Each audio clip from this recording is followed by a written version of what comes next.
నమస్తే. అంతరార్థం ప్రత్యేక కార్యక్రమానికి స్వాగతం. శ్రీధర్ ఇంటర్వ్యూ. సహజంగా ప్రముఖుల జీవిత విశేషాలు తెలుసుకోవాలనేటువంటి ఉత్సుకత ఉంటుంది. వారి కుటుంబ నేపథ్యం ఏంటి, ఎక్కడ పుట్టారు, ఏ ప్రాంతంలో, ఏ కులము, మతము, గోత్రాలు వగైరా. అంతేకాదు వాళ్ళ ఎత్తు, బరువు, వాళ్ళు ఎంచుకున్న వృత్తిలోకి వాళ్ళు ఎట్లా రాగలిగారు, ఎట్లా రాణించారు, అనేక ప్రశ్నలు. శ్రీధర్ విషయంలో కూడా అట్లాంటి అనేక సందేహాలు ఉన్నాయి. దురదృష్టవశాత్తు అనేక అసత్యాలు కూడా సత్యాలతో పాటు శ్రీధర్ విషయంలో ప్రచారమైనాయి. ప్రేక్షకులు వీటిలో వాస్తవాలేంటి, అవాస్తవాలేంటి తెలుసుకునేటువంటి అవకాశం లేదు. వేరే మార్గాలు ఏమీ లేవు. అది శ్రీధరే చెప్తే బాగుంటుందని అనుకొని శ్రీధర్ ఇంటర్వ్యూను ఈరోజు ఏర్పాటు చేశాం. ఇప్పుడు నాతో శ్రీధర్ ఇక్కడే ఉన్నారు. ముందుగా శ్రీధర్ వ్యక్తిగత విషయాలే తెలుసుకుందాం. శ్రీధర్ దేవురు, కుటుంబ నేపథ్యం ఏంటి, ఏం చదువుకున్నారు, ఈనాడు ఉద్యోగంలో చేరకముందు? నేను పుట్టింది హైదరాబాద్లో అయినా మాది హైదరాబాద్ దగ్గరే ఒక చిన్న పల్లెటూరు. మొదట్లో ఊళ్ళో ఉన్నన్ని రోజులు మాకు ఎలాంటి ప్రాథమిక విద్య లేదు. మా అమ్మ నాయనగారు చెప్పిందే మాకు విద్య, అంతకుమించి తెలిసింది కూడా లేదు. అప్పుడే ఈ కాస్త శతక సాహిత్యంతోనూ భారత భాగవతాలతోనూ పరిచయం ఏర్పడ్డది. అంటే 4 పద్యాలు నేర్చుకోవడం అట్లా, అంతకు మించిన విద్య మాకేమీ లేదు. కొంచెం వయసు వచ్చిన తర్వాత, అంటే 10-11 ఏళ్ళు వచ్చిన తర్వాత మమ్మల్ని మా సోదరులు తీసుకొచ్చి, నాకన్నా పెద్దవాళ్ళు తీసుకొచ్చి నేరుగా హైదరాబాద్లో 6వ తరగతిలో జాయిన్ చేశారు. 6వ తరగతి నుంచి ఇంటర్మీడియట్ దాకా ఎలాంటి అవరోధాలు లేకుండా, కష్టాలు సుఖాలు ఏమున్నా కూడా ఎలాంటి అవరోధాలు లేకుండా నా విద్య కొనసాగింది, నా చదువు కొనసాగింది పూర్తిగా. ఇంటర్మీడియట్ తర్వాత కూడా గ్రాడ్యుయేషన్లో చేరాను, కానీ నా ఆరోగ్య కారణాల రీత్యా నేను 1 సంవత్సరం గ్యాప్ తీసుకోవాల్సి వచ్చింది, కొనసాగలేదు. తర్వాత మళ్ళీ ఈనాడులో చేరిన తర్వాత గ్రాడ్యుయేషన్ అంటే నేను చదువుకున్నది BA, ఆ తర్వాత MA కూడా చేశాను. MA చేయడానికి కానీ BA చేయడానికి కానీ రామోజీరావు గారి ప్రోత్సాహం చాలా ఉన్నది. ఆయన ప్రోత్సాహం లేనట్టయితే నేను పరీక్షలకు వెళ్ళి రాయడానికి కానీ చదువుకోవడానికి కానీ అస్సలు అవకాశం ఉండేది కాదు. MA ఏ సబ్జెక్టు? MA నేను రాజకీయాల్లో చేశాను. పొలిటికల్ సైన్స్ అంటారు కదా, రాజకీయ శాస్త్రం. ఆ రాజకీయ శాస్త్రాల్లో చేశా. పేపర్లు కూడా ఇక్కడి రాజకీయాలు, అంతర్జాతీయ రాజకీయాలు అవి చదువుకున్నాను నేను. ఇది నా చదువు సంగతి. ఇప్పుడేమో వీలైతే PhD చేస్తానని చెప్తున్నాను కదా, వీలైతే కుదిరితే నాకు ఎవరైనా సీట్ వస్తే తప్పకుండా కార్టూన్లు, రాజకీయాలు ఇలాంటి ఏదన్నా సంబంధం పెట్టి PhD చేద్దామని. అయితే నిరంతర విద్యార్థిగా ఇప్పుడు PhD కూడా మళ్ళీ చేద్దామని అనుకుంటున్నారు? అవును, నేను PhD చేద్దాం అనుకుంటున్నా. నా ఉద్దేశం అంటే మనిషి అనేవాళ్ళు ఎప్పుడూ చదువుతూ, ఎప్పుడూ నేర్చుకుంటూనే ఉండాలి. అదే నేను నమ్ముతా, అదే పాటిస్తాను నేను. పాటించకుంటే మనం కొత్త తరంతో పోటీ పడలేము, నిలబడలేము. అందుగురించి ఎప్పుడూ నేర్చుకుంటూనే ఉండాలి. కొత్త విషయాలు నేర్చుకోవాలి. కంప్యూటర్ వస్తే కంప్యూటర్ నేర్చుకుంటాం, సెల్ ఫోన్ వస్తే సెల్ ఫోన్ నేర్చుకుంటాం. నా చదువు ఇక్కడికి ముగిసింది, ఇంకా నేను చదువుకోవాల్సింది ఏమీ లేదు అనేది లేకుండా చదువుతూనే అధ్యయనం కొనసాగిస్తూనే ఉండాలి. అవునా? అవును, ఎప్పుడు చదువుతూనే ఉండాలి. చదువుకు కానీ పనికి కానీ ఒక ఫుల్ స్టాప్ అనేది అసలు ఉండదు. అంటే ఈ డిగ్రీలు, BAలు, BScలు, PhDలు దీంట్లో కొలవడం కాదు. నిత్య విద్యార్థిగా విషయాలు తెలుసుకుంటూనే ఉండి, వృత్తిలో ఏ వృత్తి ఉంటే దానికి సంబంధించిన విద్యను కానీ, మీ కార్టూనింగ్ అంటే కార్టూనింగ్ విషయాలు కానీ తెలుసుకొని ఉంటూ ఉండాలి. రాజకీయ అవగాహన పెంచుకుంటూ విశ్లేషించడానికి వీలుగా చేస్తూ ఉండడం అవసరం అనేది కదా. అవును, మనం జీవితంలో పడ్డ తర్వాత ఆ సర్టిఫికెట్లు బిఏనో ఎంఏనో బిఎస్సియో మెడిసినో ఇవన్నిటికీ విలువ ఉండదు. మనం చదువుతున్నదే, మన జ్ఞానం ఎంత పెంచుకుందాం అన్నది. అదే చదువు, నిజం చదువు కూడా అదే చదువు. నేర్చుకోవడం చదువు, పరీక్షల కోసమో పాస్ అవ్వడం కోసమో సర్టిఫికెట్ల కోసమో చదివేది చదువు కాదు. అది అవసరమే కానీ అది చదువుగా కాదు. జ్ఞానం పెంపొందించుకుంటుండాలి. ఇక విద్యాభ్యాసం నుండి ఉద్యోగ జీవితానికి సంబంధించిన మన ప్రేక్షకులు శ్రీధర్ గురించి తెలుసుకోదలుచుకున్న వాళ్ళు తెలుసుకునే విషయాలు చెప్పే ముందు, ఈ విద్యార్థి దశలో కూడా శ్రీధర్ చిన్నప్పటి నుంచే కార్టూనింగ్ కళ తెలుసు. అది కాకుండా శ్రీధర్ ఒక కవి కూడా, ఒక రచయిత కూడా. అనేక విషయాలు శ్రీధర్ గురించి అంటుంటారు. శ్రీధర్ ఏంటో శ్రీధర్కే తెలుసు. ఇది నేను ప్రత్యేకంగా ఎందుకంటున్నానంటే, 6వ తరగతి వరకు మీరేం చదువుకోలేదు, ఇంటి దగ్గరే విద్యాభ్యాసం, అంటే బడికి వెళ్ళి చదువుకోలేదని నా ఉద్దేశం. దాని తర్వాత మిడిల్ స్కూలు సజావుగానే సాగింది. ఇంటర్మీడియట్ కొంత అనారోగ్య కారణాలు, వెంటనే ఉద్యోగంలో చేరడం, యాజమాన్యంలో రామోజీరావు గారు లాంటి వారి సహకారంతో, అంటే ఉద్యోగాల్లో చేరిన వారికి ముందు చదువుకోవాలి మేము అన్నప్పుడు యాజమాన్యాలు కొంత ఇబ్బందులు కలిగించి చదువుకోవడానికి అది వాళ్ళకి అవసరమైంది కాదు. అట్లాంటి సహకారం ఉండదు. మీకు ఆ సహకారంతో ఎంఏ పొలిటికల్ సైన్స్ దాకా వచ్చిన మాట వాస్తవం. అయితే ఇక్కడ ప్రత్యేకించి ఒక విషయం నేనేం చెప్పాలి అనుకున్నానంటే, శ్రీధర్ గురించి అన్ని విషయాలు తెలుసుకోవాలని అనుకుంటున్నారు కనుక ఒక విషయం, శ్రీధర్ ప్రాథమిక పాఠశాలలో చేరలేదు, మాధ్యమిక అంటారా మిడిల్ స్కూల్, ఆ మిడిల్ స్కూలు హై స్కూలు ఉన్న నేపథ్యంలో అప్పుడే కవిత్వాలు రాస్తుండేవాడని.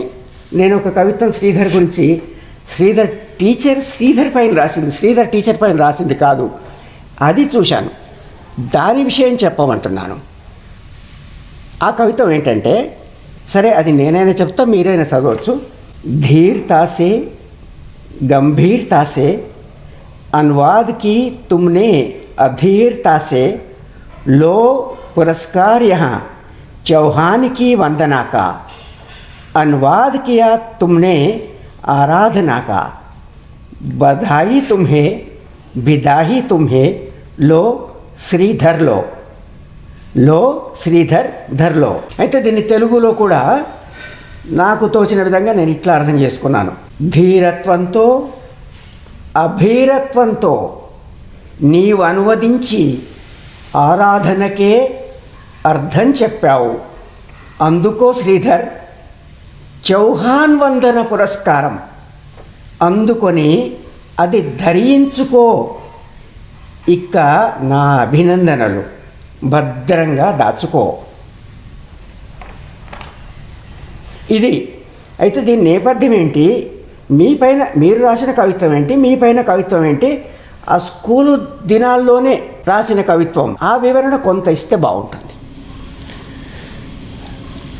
నిజమే, నేను చాలా చిన్నప్పటి నుంచే ఈ ఆర్ట్ పట్ల కవిత్వం పట్ల కొంచెం ఇష్టం ఉండేది. అప్పుడప్పుడు చిన్న చిన్న గేయ కవితలు అట్లా రాసేవాడిని. ఇంట్లో అందరూ రాసేవాళ్ళు, నేను ఒక్కడనే కాదు, అన్నయ్యలు రాసేవాళ్ళు. అయితే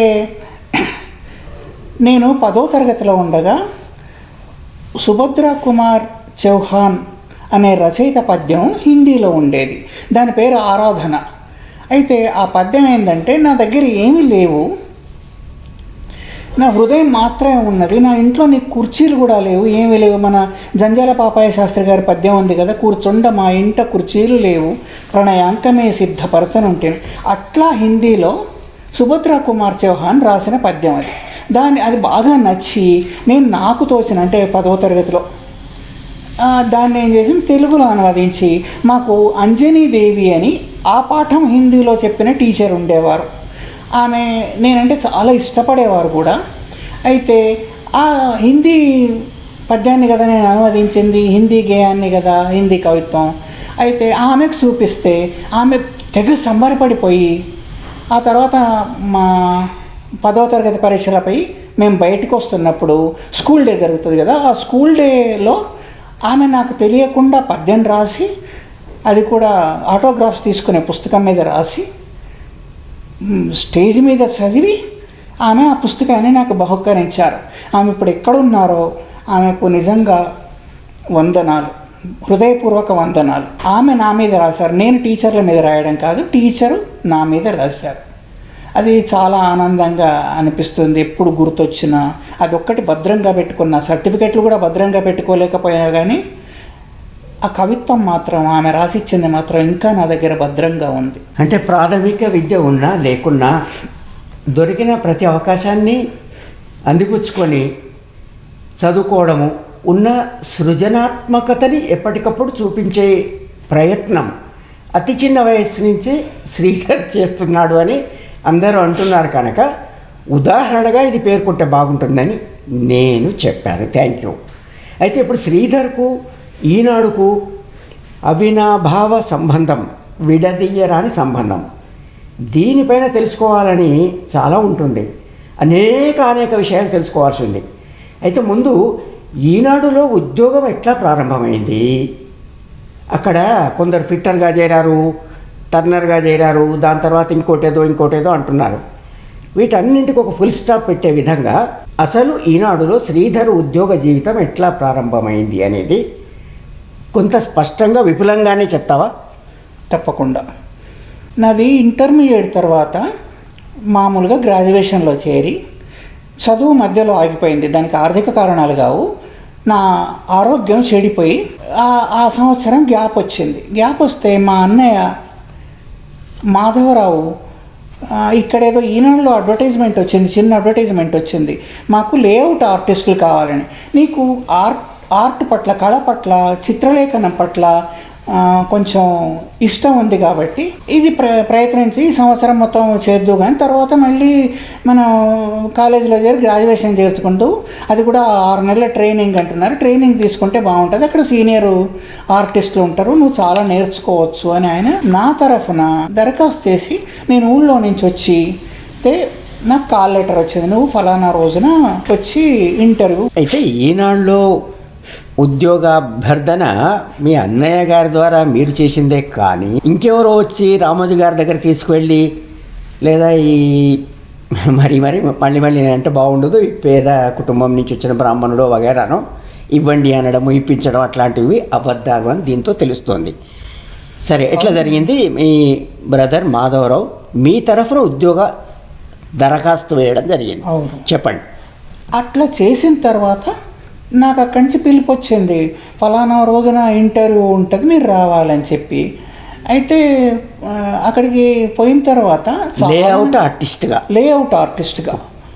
ఆర్టిస్ట్ సితారా అని ఒక సినీ పత్రిక ఉండేది.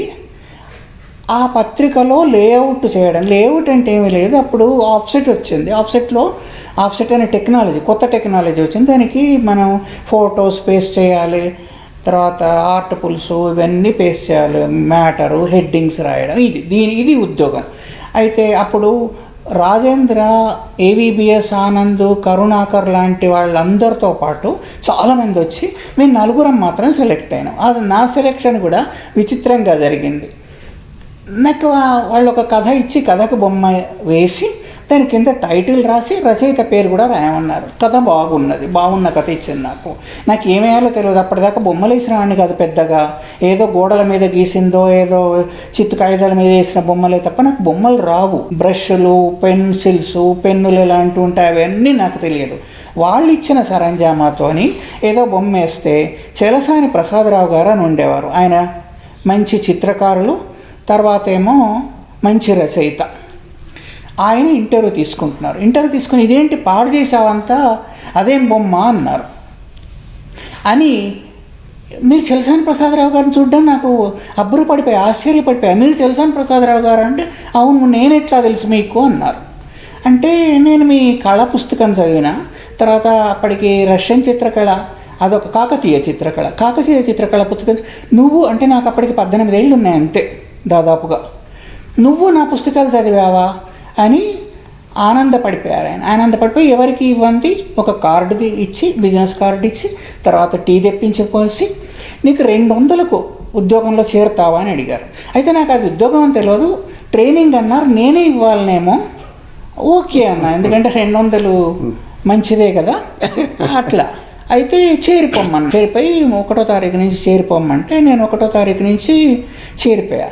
నాకు ఏం తెలియదు, టర్నర్ ఫిట్టర్ ఉద్యోగం కాదు, ఉద్యోగం చేయాలని కాదు. నేను రెండో శనివారం అందరికి సెలవు ఉంటుందని చెప్పి నేను సెలవు తీసుకున్నాను. నాకు తెలియదు ప్రైవేట్లో రెండో శనివారం సెలవు ఉండదు అనే సంగతి నాకు తెలియదు. సోమవారం నాడు నేను మొన్న ఎందుకు రాలేదని మేనేజర్ గారు అడిగితే, అట్లూరు రామారావు గారు అడిగితే, నాకు తెలియదు రెండో శనివారం సెలవు అనుకున్నా అంటే అదేం గవర్నమెంట్ కాదని చెప్పితే అప్పటి నుంచి తెలిసింది నాకు. అట్లా ఉద్యోగం చేస్తున్నా. నా ఉద్యోగం ఆ 200 ఏదో ఇంట్లోకి స్వీట్ తీసుకురావడానికి, నా బస్ పాస్ తీసుకోవడానికి, లేకుంటే అక్కడ టీలు తాగడానికి సరిపోయేది. అయినాక అట్లాగే నా పని నేను చేసుకుంటున్నా. అదంతా ఆటవిడుపుగా ఉండేది. వీళ్ళతో తిరగడం, వాళ్ళతో తిరగడం, కబుర్లు చెప్తుంటే ఎవరి దగ్గర వెళ్ళి కూర్చోవడం. అయితే అక్కడ ఉన్న ఇదేంటంటే, ఈనాడులో కానీ సితారాలో కానీ మనకన్నా సీనియర్లు చాలామంది ఉంటారు. వాళ్ళ దగ్గర నేర్చుకోవాల్సింది చాలా ఉంటుంది. అట్లాగే మెటీరియల్కి ఎప్పుడు ఆపరు. నువ్వు ఎన్ని బొమ్మలు గీసి ఎన్ని కాగితాలను పాడు చేసినా, ఎన్ని పెన్సిళ్లను కలర్లను పాడు చేసినా అడిగే వాళ్ళు ఉండరు. ఎందుకంటే నేర్చుకుంటున్నారు కదా అని చెప్పి.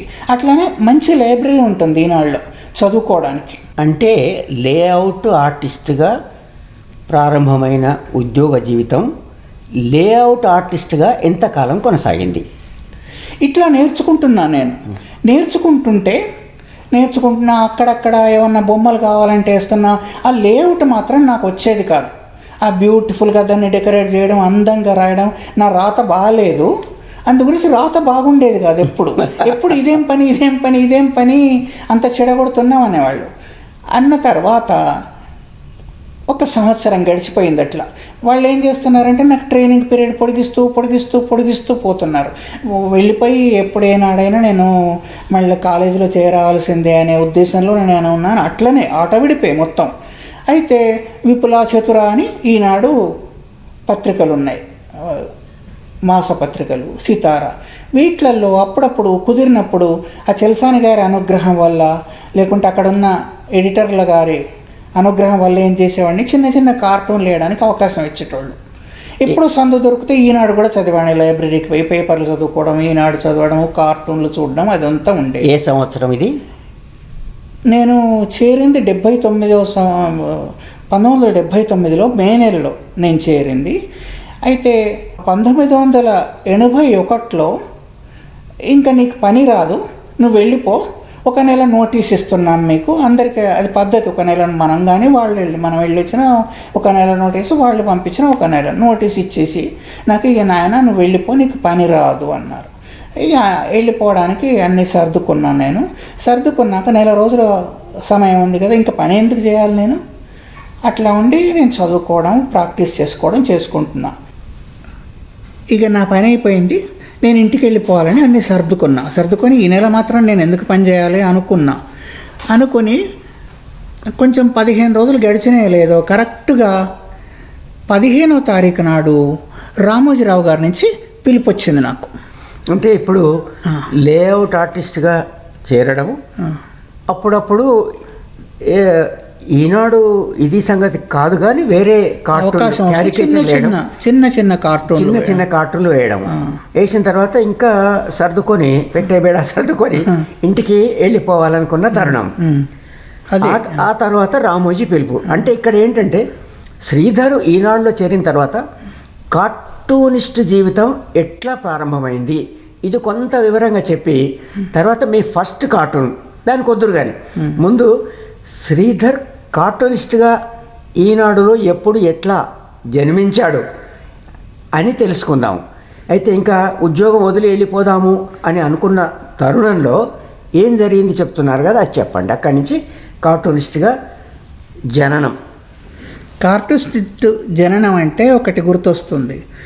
బౌద్ధులట బుద్ధ మతంలో చేరినటి నుంచే వాళ్ళ వయసు లెక్కిస్తారట.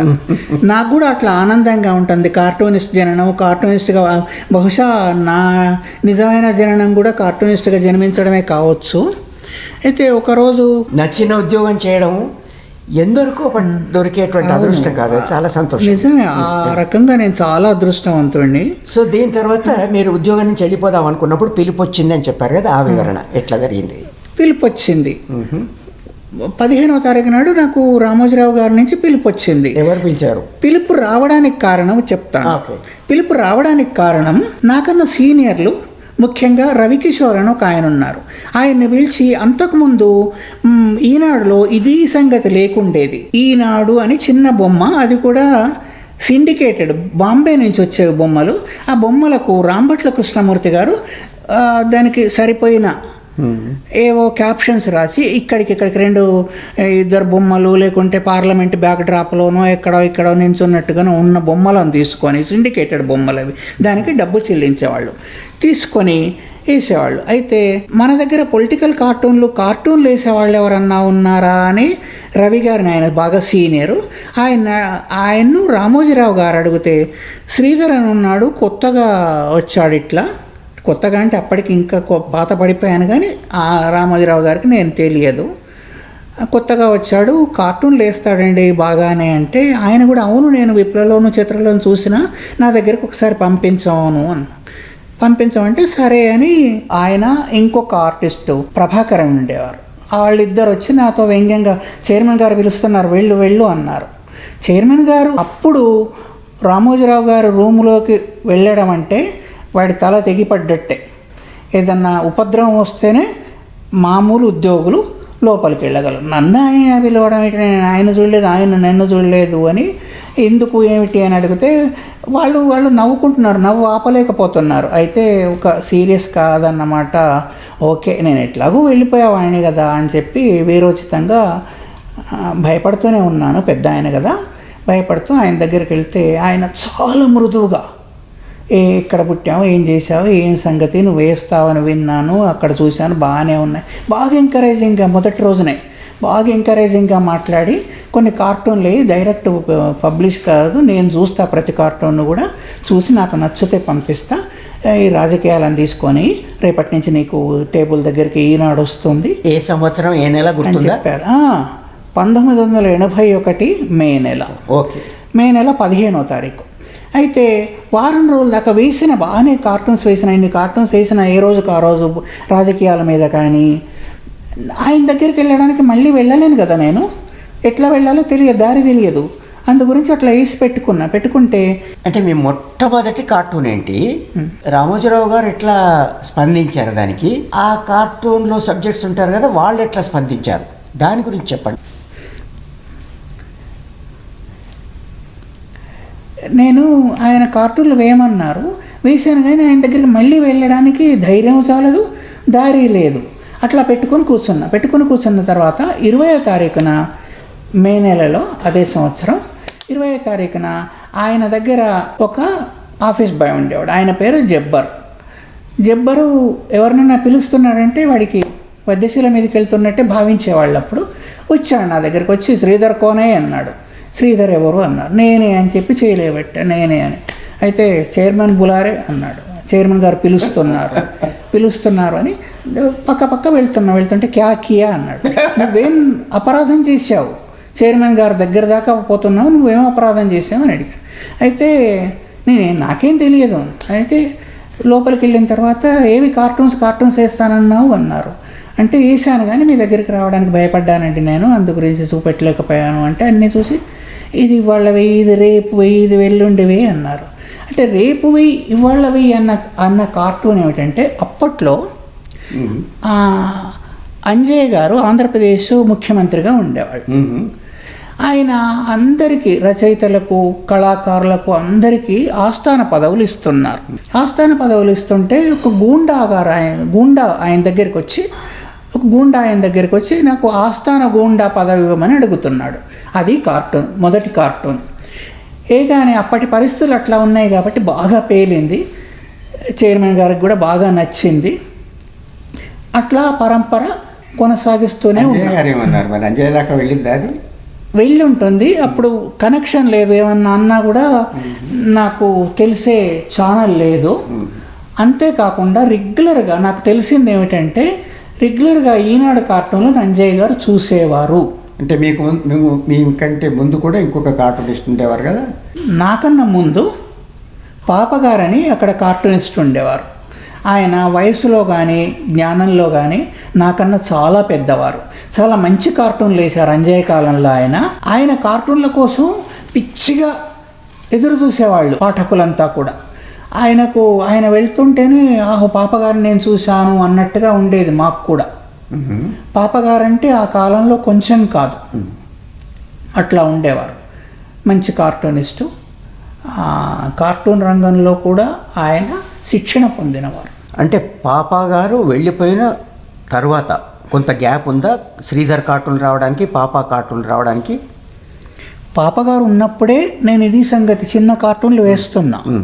పెద్ద కార్టూన్లు మాత్రం రాజకీయ కార్టూన్లు అన్నాను కదా, అది మాత్రం పాపగారు వేస్తున్నారు. ఇది సంగతి చిన్న కార్టూన్ పాకెట్ కార్టూన్ అని అంటారు. పాకెట్ కార్టూను దాని చరిత్ర వేరే ఉన్నది, కాగితం కరువు కాలం నాటి నుంచి వచ్చింది అది. అయితే దాని మీద ఏం చేస్తున్నారంటే కాగితం కరువు పోయిన తర్వాత సోషో ఎకనామిక్ విషయాలు, సెమీ రాజకీయాలు, హాస్యాన్ని ఎక్కువ పెట్టి పాకెట్ కార్టూన్ వేస్తున్నారు. పెద్ద కార్టూన్ ఏమో మొత్తం రాజకీయాలే ఉంటాయి, ఇతరేతరవి తక్కువ ఉంటాయి దాంట్లో. చిన్న కార్టూన్లో మాత్రం అన్ని నీళ్ళ కరువు వచ్చినా తీసుకుంటాం, వరదలు వచ్చినా తీసుకుంటాం, అట్లా ఆ విషయాలు తర్వాత వివరిస్తాను. చిన్న కార్టూను సృష్టి ఇందాక మనం చూపించిన కార్టూన్ తొలి కార్టూన్ ఇది సంగతే. ఇది సంగతి. దాని తర్వాత ఈ పెద్ద కార్టూన్ దాన్ని ఏమంటారు టెక్నికల్గా మీరు? రాజకీయ కార్టూన్లని రకరకాల పేర్లు ఉన్నాయి. రాజకీయ కార్టూన్లని, 3 కాలం కార్టూన్లని, అక్కడ సైజును బట్టి దాని ఒక మాట. ఈ కార్టూన్లు అంటే ఏంటి, వాటి చరిత్ర ఏంటి వగైరా కూడా మనము తర్వాత ఇంకొక ఎపిసోడ్లో కూడా స్పష్టంగా తెలుసుకుందాం. ఇప్పుడు మామూలుగా తెలవడానికి ఒక సామాన్యుడికి, నాకు పెద్దగా కార్టూను విషయం పరిజ్ఞానం ఉన్నవాడిని కాదు కనుక పెద్దది అని అంటున్నాను. సో అది ఎప్పుడు ప్రారంభమైంది?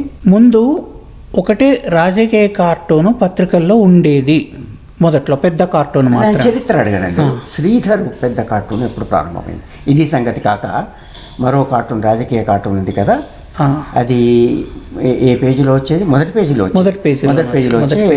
వచ్చే 2 కార్టూన్లు. 2 కార్టూన్లో ఇది సంగతి ఒకటి. అది కాక వచ్చేటువంటి ఆ సైజు వగేరా బట్టి ఎంత సైజు ఉంటుంది అది ఆ కార్టూన్? 3 కాలాలు, 3 కాలమ్స్ కార్టూన్. అది శ్రీధర్ కార్టూన్ ఎప్పటి నుంచి ప్రారంభమైంది ఏమన్నా గుర్తుందా? ఖచ్చితంగా గుర్తుంది.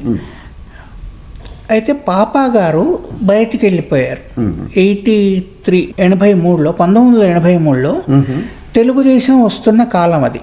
1982లో తెలుగుదేశం స్థాపించారు ఆయన, ఎన్టీఆర్. అయిన తర్వాత ఆ కాలంలోనే పాప గారు రిజైన్ చేసి వెళ్ళిపోయారు. ఆయన రిజైన్ చేసి వెళ్ళిపోయిన తర్వాత ఆయన పూర్తిగా వెళ్ళకముందు, అంటే నోటీస్ ఇస్తారు కదా, నోటీస్ ఇచ్చిన కాలంలోనే నన్ను 3 కాలాల కార్టూన్, 3 కాలం కార్టూన్, రాజకీయ కార్టూన్లు వేస్తావా అని మళ్ళీ రామోజీరావు గారు, చైర్మన్ గారు పిలిచి అడిగారు. ప్రయత్నిస్తానని చెప్పిన, అది కూడా ఇవి వేస్తున్నందుకు అదే రాదా అని చెప్పి. ఇప్పుడు వంట చేస్తున్న వాళ్లకు సాంబార్ చేసిన వాళ్ళు పచ్చిపులుసు కూడా చేయడం వస్తుంది కదా, లేదా పచ్చిపులుసు చేయడానికి ప్రయత్నిస్తే సాంబార్ చేయడం వస్తుంది, ప్రయత్నం చేస్తే బిర్యానీ వండుతాం. అట్లనే కొంచెం కష్టమే కానీ నేను అది వేస్తాను, మీ సహకారం ఉంటే తప్పకుండా వేస్తాను, నా సహకారం ఎప్పుడు ఉంటుంది అన్నారు ఆయన. ఎందుకంటే ఆయనే సెలెక్ట్ చేస్తారు, ఆయన ఐడియాలు చెప్పరు ఎప్పుడు కూడా. రామోజీరావు గారు ఎప్పుడు ఆ కార్టూనిస్ట్కి ఐడియాలు చెప్పరు. వేసిన దాంట్లో మంచి సెలెక్ట్ చేసుకుంటారు ఆయన. Is the best cartoon editor in Telugu journalism. కార్టూనిస్ట్లకు ఉండాల్సిన ఎడిటర్ ఉంటాడు కదా, కార్టూనిస్ట్స్ ఎడిటర్ అంటారు. కార్టూన్ ఎడిటర్ వేరు, కార్టూనిస్ట్స్ ఎడిటర్ వేరు. He is the best cartoonist editor. ఇంకా అనేక విషయాలు శ్రీధర్ నుంచి తెలుసుకోవాల్సినవి ఉన్నాయి. అసలు శ్రీధర్ కార్టూన్ ఐడియాస్ ఎట్లా వస్తాయి వగైరా ఇప్పుడు ఈ ఎపిసోడ్లో వచ్చి ఇంత స్పష్టంగా తెలిపినందుకు అంతరార్థం తరపున శ్రీధర్కు ధన్యవాదాలు. Thank you. శ్రీధర్ నుంచి తెలుసుకోవాల్సిన ఇంకా అనేక విషయాలు ఉన్నాయి. అసలు శ్రీధర్కి కార్టూన్ ఐడియాస్ ఎట్లా వస్తాయి అనేటువంటి ప్రశ్న మనం నిరంతరం వింటూ ఉంటాం. అట్లాగే ఇంకా అనేక విషయాలు శ్రీధర్ నుంచి తెలుసుకోవాల్సి ఉంది. ఇందాకే అనుకున్నట్టు అసలు ఈ కార్టూన్ ఐడియాస్ శ్రీధర్ బుర్రలోకి ఎట్లా వస్తాయి, ఇది శ్రీధర్ ఇంటర్వ్యూ మొదటి భాగం. తర్వాత భాగాల్లో ఇవన్నీ తెలుసుకుందాం. ఇవే కాక యాజమాన్యంతో శ్రీధర్కు ఎట్లాంటి సంబంధాలు ఉండేవి, రామోజీ గారితో గొడవలు అయినాయా, ఇట్లాంటివన్నీ ఏదో చెప్తున్నారు కదా, దాని మీద శ్రీధర్ స్పష్టీకరణ మరొక ఎపిసోడ్లో తెలుసుకుందాం. అట్లాగే శ్రీధర్ కార్టూన్లు వేస్తున్న క్రమంలో యాజమాన్య స్పందన చెప్పారు కొంత. అట్లాగే రాజకీయ నాయకులు ప్రత్యేకించి ముఖ్యమంత్రులు, ప్రధానులు, దేశాధ్యక్షులు, రాజకీయ ప్రముఖులు, సినిమా రంగ ప్రముఖులు, ఇతర ప్రముఖులు ఎట్లా ఎప్పుడెప్పుడు స్పందించారు, దానిపైన ప్రత్యేకమైన శ్రీధర్ అనుభవాలు ఏంటి, శ్రీధర్కు వచ్చిన అవార్డులు, రివార్డులు, ఏమైనా అవార్డులు వచ్చాయా, అంగీకరించారా, అంగీకరించలేదా, ఎందుకు అవార్డులు, శ్రీధర్ పద్మశ్రీ రావాలి, ఫలానాది రావాలి అనేటువంటి అభిమానులు అంటుంటారు. అట్లాంటి అవకాశాలు ఏమైనా వచ్చాయా, ఏ అవార్డులు శ్రీధర్కి వచ్చాయి, ఇదే కాకుండా కార్టూన్ చరిత్ర ఏంటి ప్రపంచంలో, భారతదేశంలో తెలుగు కార్టూన్ చరిత్ర కూడా శ్రీధర్ నుంచి తెలుసుకుందాం. అట్లాగే కార్టూనిస్ట్ కావాలనుకునేటువంటి యువత, ఔత్సాహికులకు ఆ కార్టూనింగ్ రంగంలో రాణించడానికి సూచనలు, శ్రీధర్ ఇచ్చేటువంటి టిప్స్ వగైరా వగైరా అనేక విషయాలతో మరికొన్ని ఎపిసోడ్లలో శ్రీధర్ ఇంటర్వ్యూలో అడుగుదాం. ఇవి కాకుండా ప్రత్యేకించి మీరేమైనా ప్రశ్నలు శ్రీధర్ని అడగాలి అనుకుంటే దిగువన కామెంట్ బాక్స్లో రాస్తే ధన్యులం. ఇంత ఓపికగా ఈ కార్యక్రమాన్ని వీక్షించినందుకు మరోసారి ధన్యవాదాలు. త్వరలో ఈ వారం సమాచారం, ఆ బిట్ కాయిన్స్కి సంబంధించినటువంటి అంతరార్థం ఎపిసోడు, దాని తర్వాత ఇతర సామాజిక, రాజకీయ, ఆర్థిక అంశాలపైన విశ్లేషణలు నిరంతరం కొనసాగుతాయి. మీ ఆదరణకు మరోసారి ధన్యవాదాలు. ఈ పాటికే ఈ ఛానల్ను సబ్స్క్రైబ్ చేయకుండా ఎవరైనా ఉన్నట్టయితే దయచేసి సబ్స్క్రైబ్ చేయండి. అదెంతో ప్రోత్సాహకరంగా ఉంటుంది. Thank you.